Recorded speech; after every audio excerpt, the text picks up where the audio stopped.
जय श्री कृष्णा। मैं ऋचा गोस्वामी आप सभी लोगों का स्वागत करती हूँ। हम लोग इन दिनों रुद्राष्टाध्याय के मंत्रों के अर्थों की श्रृंखला लेकर के चर्चा कर रहे हैं और सबसे पहले हमने प्रथम अध्याय को प्रारंभ किया, जिसमें प्रथम मंत्र, द्वितीय मंत्र और तृतीय मंत्र का हम वर्णन कर चुके हैं। प्रथम अध्याय में कुल 10 मंत्र हैं, जिसमें अब चतुर्थ मंत्र का हम वर्णन करते हैं। मंत्र इस प्रकार है।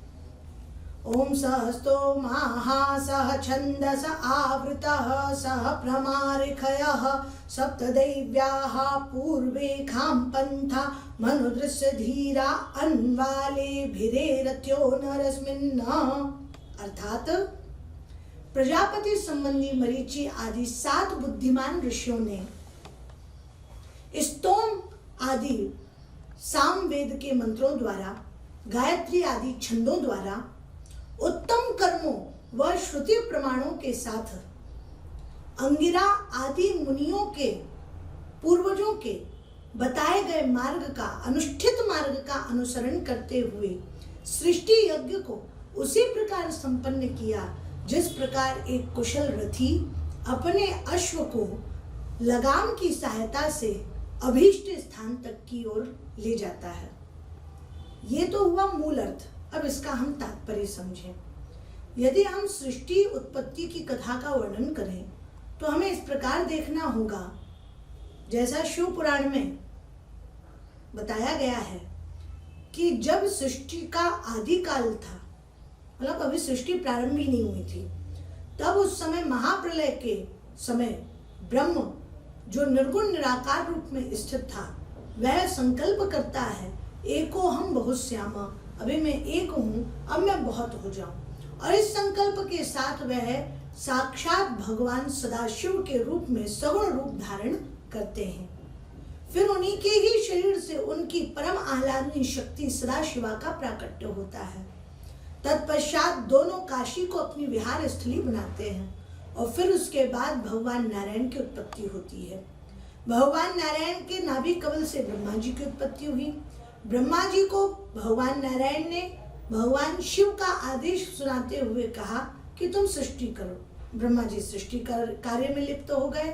ब्रह्मा जी ने अपने संकल्प से सर्वप्रथम सनक, सनंदन, सनातन, सनत कुमार, इन 4 सनकादि ऋषियों को उत्पन्न किया।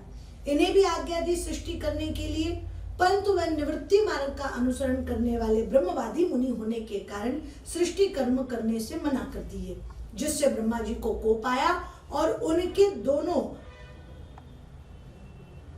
भौहों के बीच में से आज्ञा चक्र से वह एक बालक के रूप में जो क्रोध था वो प्रकट हो गया।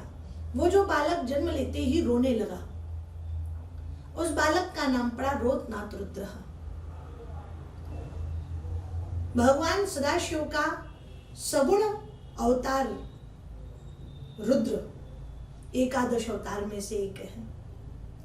फिर उसके बाद ब्रह्मा जी के शरीर से ही मरीचि, अत्रि, अंगिरा, पुलस्त, पुलह, क्रतु, भृगु, वशिष्ठ, दक्ष आदि, नारद, ये 10 पुत्र हुए। अब देखिए, इसमें जो मरीचि से लेकर के 7 प्रजापति कहे गए हैं, जिन्होंने इस सृष्टि का विस्तार भी किया।